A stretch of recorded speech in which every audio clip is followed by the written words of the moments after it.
Allahumma salli wa sallim ala sayyidina Muhammad al-Muftahi wa rahmatillah adada ma fi ilmillah salatan wa salaman daimaini bidawami mulkillah wa ala alihi wa sahbihi ajma'in amma ba'du. Alhamdulillah, di pagi hari yang penuh berkah ini Allah Subhanahu wa taala mengumpulkan kita bersama-sama di majlis di mana dalam majlis ini kita bersama-sama membaca ayat suci Al-Quran. Di majlis ini kita bersama-sama membaca kalimat yang paling mulia yang pernah diucapkan oleh para nabi-nabi Allah Subhanahu wa taala, kalimat yang menjadi pembuka kunci surganya Allah Subhanahu wa taala, kalimat yang paling dicintai oleh Allah Subhanahu wa taala, sebagaimana sabda Nabi Muhammad sallallahu alaihi wasallam, afdalu ma qultu ana wa nabiyyu min qabli la ilaha illallah. Alhamdulillah, tidak berkumpul kita di majlis ini terkecuali atas izin Allah Subhanahu wa taala. Mungkin pada pagi hari ini banyak daripada saudara-saudara kita yang berkumpul dalam suatu perkumpulan mungkin tidak mendapatkan manfaat atau tidak mendapatkan pahala dari Allah Subhanahu wa taala. Ada lagi sebagian dari saudara-saudara kita yang pada pagi hari ini, detik ini juga mereka duduk-duduk di satu tempat yang hanya sekedar membuang waktunya sia-sia. Dan ada juga sebagian dari saudara-saudara kita yang mungkin detik ini mereka berkumpul untuk bermaksiat, melanggar hukum Allah Subhanahu wa taala. Tetapi alhamdulillah pada pagi hari ini Allah berkehendak kita kumpul untuk mendekatkan diri kepada Allah Subhanahu wa taala. Kita berkumpul untuk menghiasi lisan kita membaca ayat suci Al-Quran. Kita berkumpul untuk menyatukan hati kita berzikir mengingat Allah Subhanahu wa taala. Ini tandanya Allah Subhanahu wa taala mencintai kita, karena beliau tidak rela kita membuang waktu sia-sia, akan tetapi kita dikumpulkan untuk lebih mendekatkan diri kepada Allah Subhanahu wa taala. InsyaAllah berkumpulnya kita pada pagi hari ini mendatangkan keridhaan Allah Subhanahu wa taala, sehingga kelak amal-amal ibadah kita diterima, diridhai oleh Allah Subhanahu wa taala, sehingga kita dapat diakhiri usia kita dalam keadaan husnul khatimah, dalam keadaan meninggal dunia dalam keadaan diridhai oleh Allah, sehingga dimasukkan ke dalam surganya Allah Subhanahu wa taala. Amin ya rabbal alamin.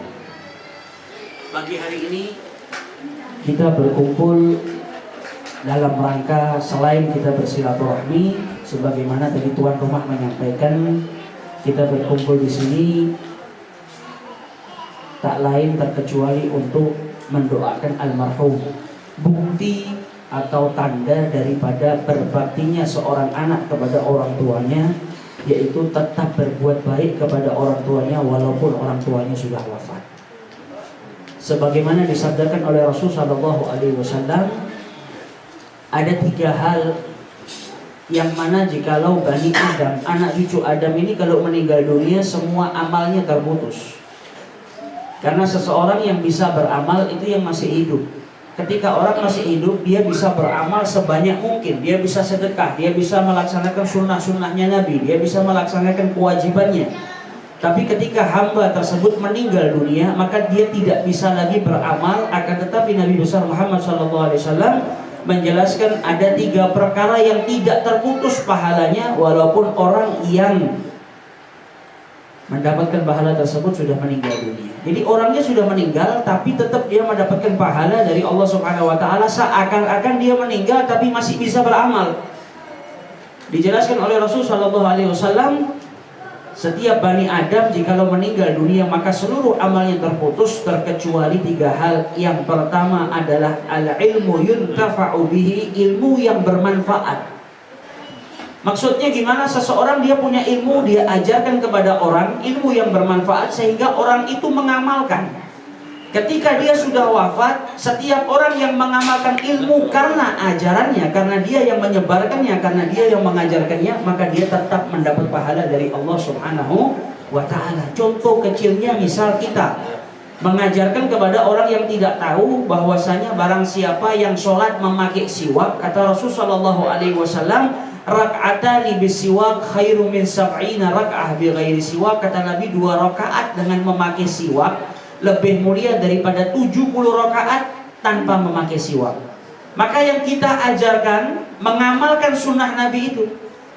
Maka ketika kita wafat, setiap orang yang kita ajarkan dia melaksanakan sunnah tersebut, maka kita yang di dalam kubur tetap mendapatkan pahala. Kata Nabi besar Muhammad sallallahu alaihi wasallam, "Falahu ajrun mithlahu." Dia mendapatkan pahala sama seperti yang mengamalkannya tanpa mengurangi pahala yang mengamalkannya.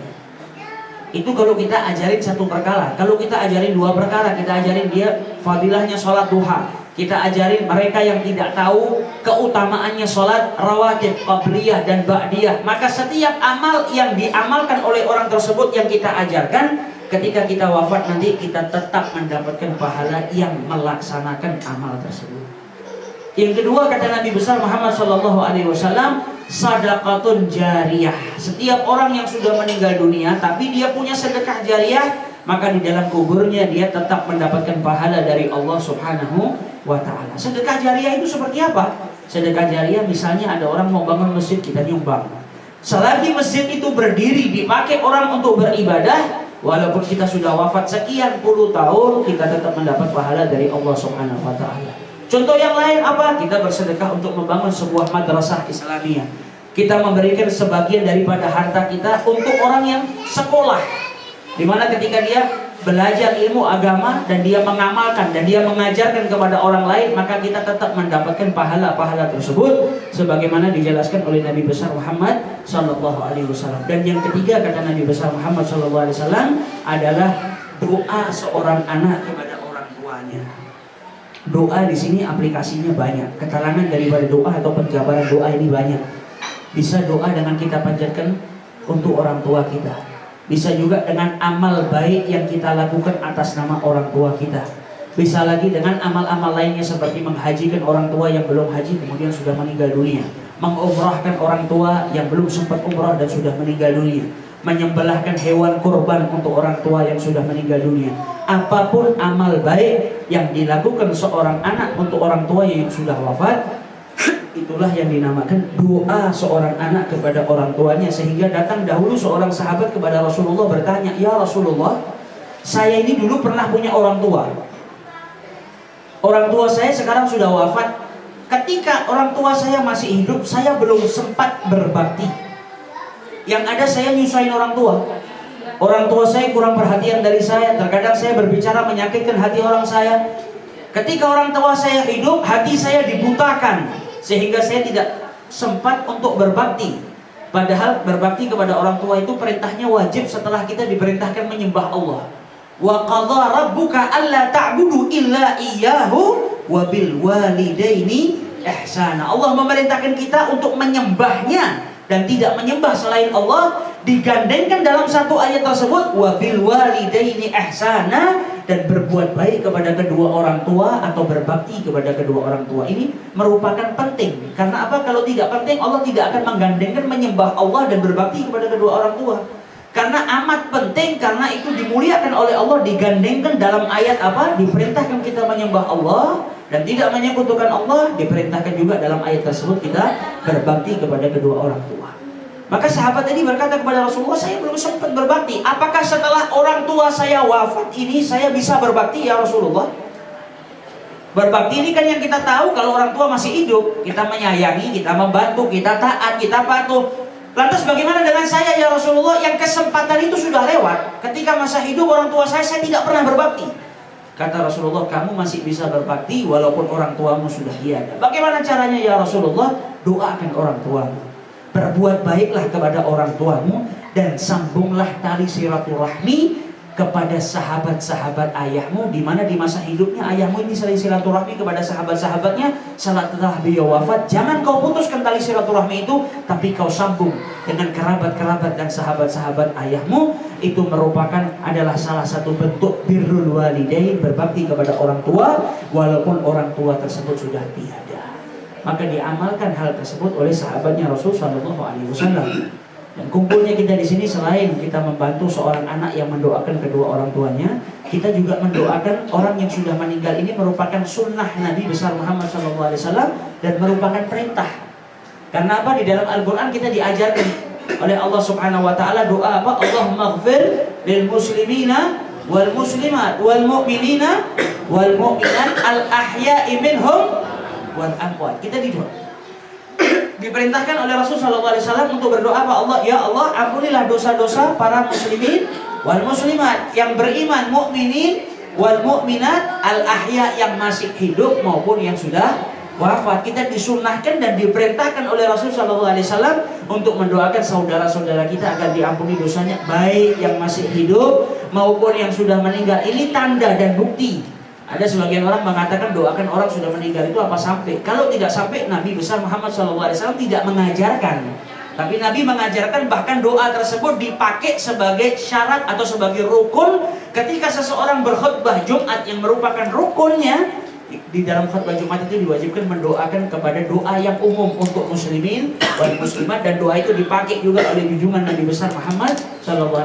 Beliau mendoakan yang sudah meninggal maupun yang masih hidup.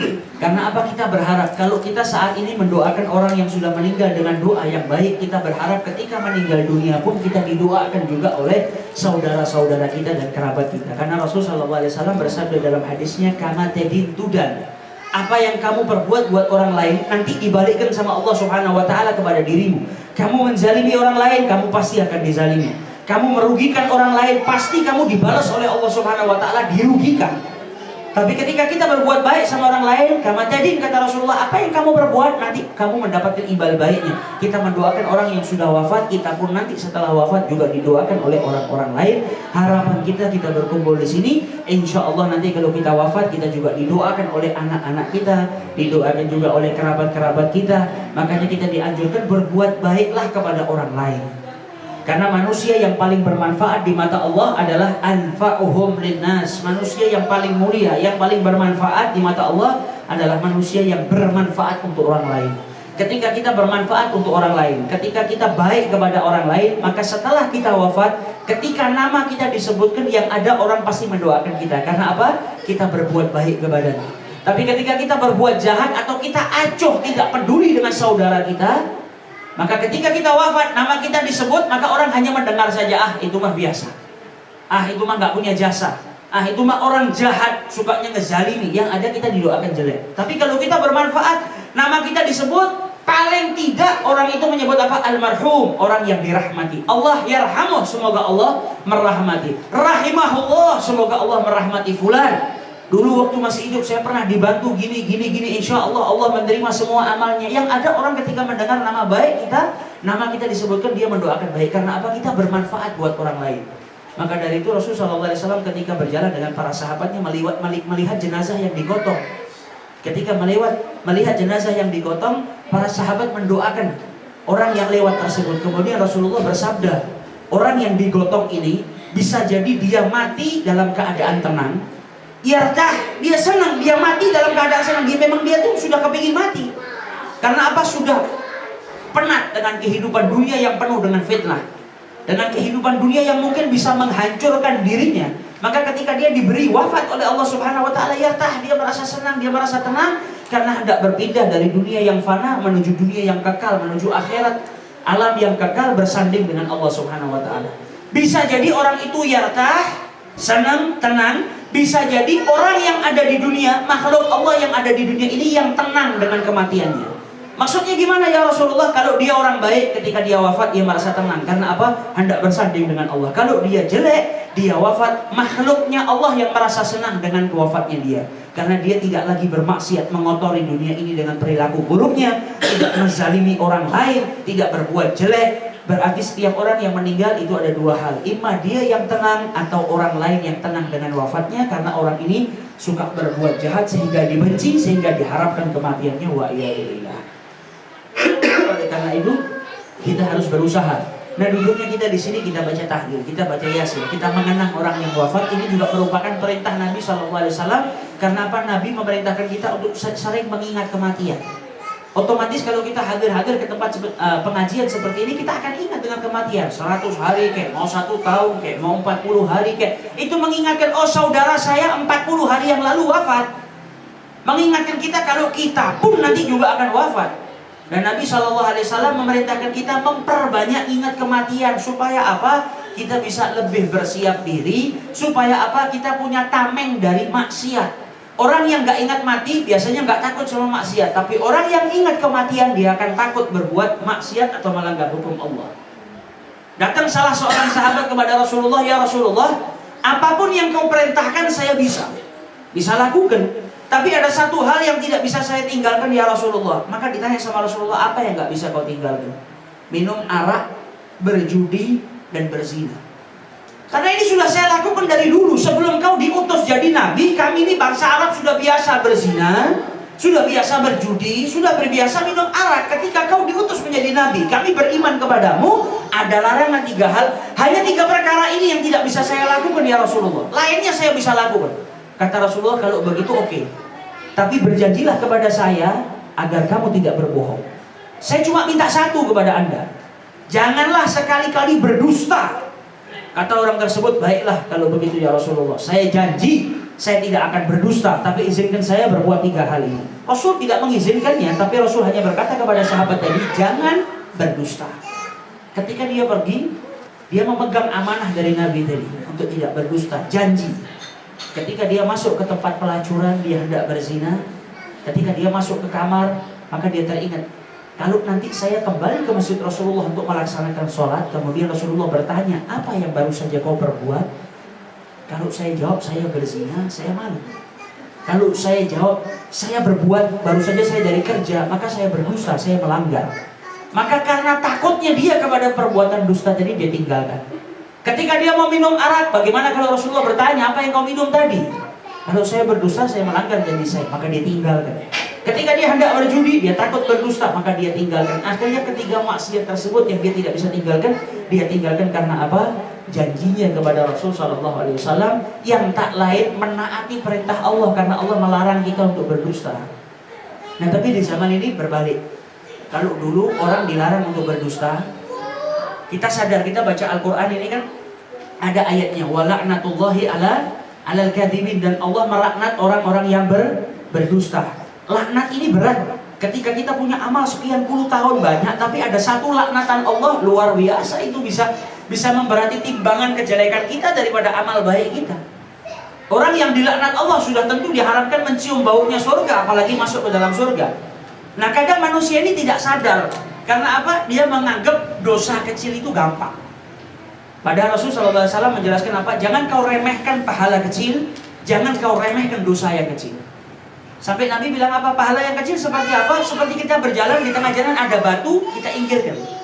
Kita singkirkan batu tersebut, itu amal kelihatannya kecil, tapi bisa jadi amal yang kecil tersebut justru yang mendatangkan keridhaan Allah. Ternyata sekian tahun pahala kita, sholat, haji, umrah, ternyata yang masukkan pahala kita, yang masukkan kita ke dalam surga apa? Hanya memindah sebuah batu. Karena apa? Ketika kita pindah lillahi ta'ala. Amal yang lainnya mungkin ada riaknya. Ketika kita sholat mungkin bisa jadi pura-pura khusyuk. Ketika kita berangkat haji mungkin kepingin pulang dipanggil haji. Ketika kita berangkat umrah kepingin mungkin, oh saya ini orang kaya, uang saya buat umrah. Pasti masih bisa ada celah setan masuk mengganggu kita. Tapi ketika amal yang kecil biasanya itu setan nggak bisa ganggu. Karena apa? Amal yang rendah. Sebagaimana diriwayatkan oleh Bukhari dan Muslim, ada seorang wanita yang masuk surga karena apa? Ngasih minum anjing. Rasulullah meriwayatkan ketika wanita tersebut dahaga, haus, dia mengambil air dari sumur dengan sepatunya. Ketika hendak dia minum air tersebut, maka ada anjing yang menjenguk, anjing yang menggonggong, kehausan, maka air tersebut diberikan kepada anjing. Dan karena perbuatan baiknya, Allah Subhanahu wa Ta'ala memasukkan surga wanita tersebut gara-gara amal yang sepele. Loh, apa maksudnya Allah Ta'ala masukkan perempuan gara-gara ngasih minum anjing? Maksudnya supaya kita sadar, amal yang jelek, amal yang ringan itu jangan sampai kita sepelekan.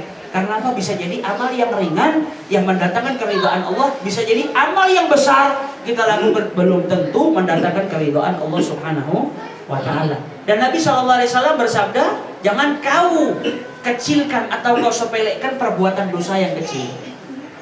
Karena kecil kalau kita sepelekan akhirnya terbiasa. Contohnya apa?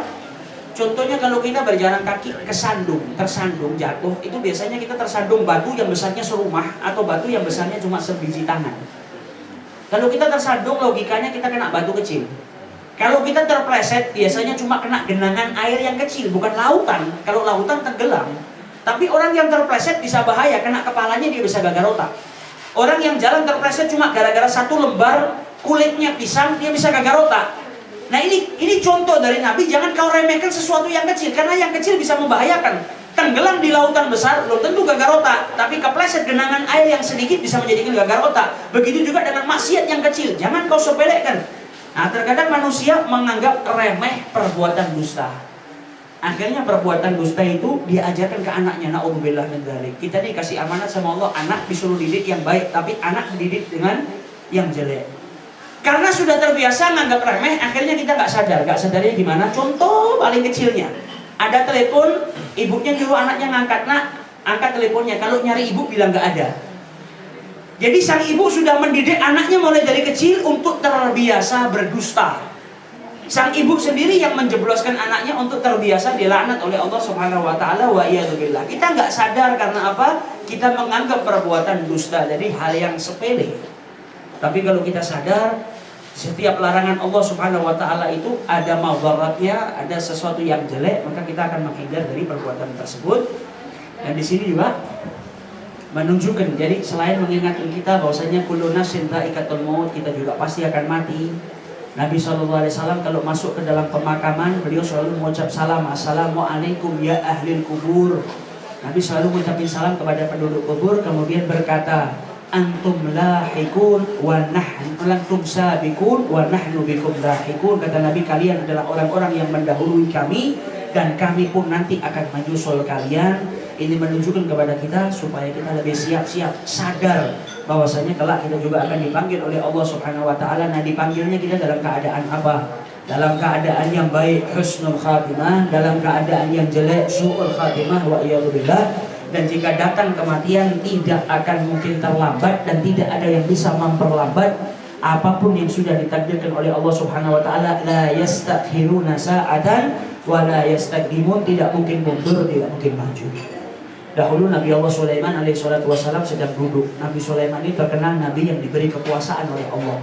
Semua tunduk padanya, angin tunduk, binatang tunduk, semua makhluk-makhluk Allah tunduk kepada Nabi Allah Sulaiman. Nah, saat itu ada raja dari India yang datang kepada Nabi Allah Sulaiman berkunjung.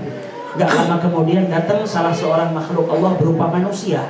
Datang kepada Nabi Allah Sulaiman, wajahnya sangar, wajahnya nakutin. Dia mengucap salam kepada Nabi Allah Sulaiman, ditanya. Setelah dijawab waalaikumsalam, ditanya, wahai malaikat, wahai Israel, kau datang ke sini mau apa? Ternyata yang datang Israel. Datang kepada Nabi Allah Sulaiman dengan wajah manusia, dengan tubuh manusia. Apakah sudah datang saatnya kau memanggil aku? Kata malaikat Israel, tidak wahai Nabi Allah Sulaiman. Saya datang bukan untuk mencabut nyawamu, tapi untuk silaturahmi kepadamu. Tak lama kemudian Israel memohon salam, memohon izin dari Nabi Allah Sulaiman untuk melanjutkan tugasnya. Maka Raja India tadi merasa takut ketika melihat Israel alaihissalatu wassalam. Dia berkata kepada Nabi Allah Sulaiman, ya Sulaiman, engkau ini Rasul Allah, engkau ini berkuasa. Tolong perintahkan angin untuk memindahkan saya, mengembalikan saya ke negeri saya India, karena saya takut mati dalam keadaan asing. Kalau saya mati di sini, saya mati dalam keadaan asing. Saya jauh dari keluarga saya. Sedangkan saya tidak mau mati dalam keadaan jauh dengan keluarga saya. Tolong perintahkan angin untuk kembalikan saya ke negeri saya India. Maka Nabi Allah Sulaiman alaihissalatu wassalam memerintahkan angin untuk memindahkan raja tersebut ke negara. Sampai di negaranya dalam waktu sekejap, datanglah Israel alaihissalatu wassalam dicabut nyawa. Setelah dicabut nyawa raja tersebut, Israel kembali kepada Nabi Allah Sulaiman menceritakan, subhanallah, maha besar Allah Subhanahu wa taala. Kata Nabi Allah Sulaiman, kenapa? Ketika saya hendak turun dari langit, saya diperintahkan oleh Allah untuk menyambut nyawa raja India di kamarnya. Tapi sebelum saya berangkat, sebelum tiba waktunya, saya mampir ke rumahmu wahai Sulaiman, dan saya dapatkan raja tersebut di rumahmu. Maka saya merasa heran, perintah Allah merintahkan saya nyambut ini raja di rumahnya, di kamarnya. Lah kok orang ini ada di sini? Tapi saya tetap yakin Allah Subhanahu wa taala tidak mungkin salah dengan perintahnya. Subhanallah, ketika saya kembali ke tempatnya, engkau telah antarkan raja tersebut dengan angin kembali ke rumahnya, ke kamarnya, sehingga sesuai dengan perintah Allah Subhanahu wa taala. Ini menunjukkan firman Allah, kalau datang saatnya mati, la yastakhiruna sa'atan, tidak mungkin terlambat sesaat pun, wala yastaqdimun, tidak mungkin maju sesaat pun. Semuanya tepat atas prediksi dari apa yang ditakdirkan oleh Allah Subhanahu wa taala. Semoga Allah Subhanahu wa taala mengakhiri usia kita kelak dalam keadaan husnul khatimah, dalam keadaan mengucap kalimat la ilaha illallah Muhammadar Rasul sallallahu alaihi wasallam, dan semoga kita yang duduk sini diberi panjang umur oleh Allah Subhanahu wa taala, diberi keberkahan dalam umur kita, dijadikan sisa-sisa umur kita ini untuk lebih dekat diri kepada Allah Subhanahu wa taala. Dan semoga Allah Subhanahu wa taala mengabulkan seluruh hajat-hajat kita, doa-doa kita, mengampuni segala dosa-dosa kita, dosa-dosa kedua orang tua kita yang masih hidup maupun yang sudah wafat. Bagi kedua orang tua kita yang sudah tiada, semoga Allah Subhanahu wa taala menjadikan kubur-kubur mereka taman-taman surganya Allah, menjadikan kubur-kubur mereka diterangi dengan cahaya Al-Qur'an, dijauhkan mereka dari siksa kuburnya Allah Subhanahu wa taala, diterima amal ibadahnya, dibangkitkan di barisannya Nabi besar Muhammad sallallahu alaihi wasallam, dan semoga Allah Subhanahu wa taala kelak juga membangkitkan kita di barisannya Nabi besar Muhammad sallallahu alaihi wasallam, dimasukkan ke dalam surganya Allah Subhanahu wa taala. Amin ya rabbal alamin. Allahumma ja'al fi jam'ina hadza jam'an marhuma wa tafarruqna min ba'd tafarruqan ma'suma. Allahumma arinal haqqa haqqan warzuqna ittiba'ahu wa arinal batila batila warzuqna istinaba. Bi fadli subhana rabbika rabbil izzati amma yasifun wa salamun alal mursalin walhamdulillahi rabbil alamin wal afu minkum. Wassalamu alaikum warahmatullahi wabarakatuh.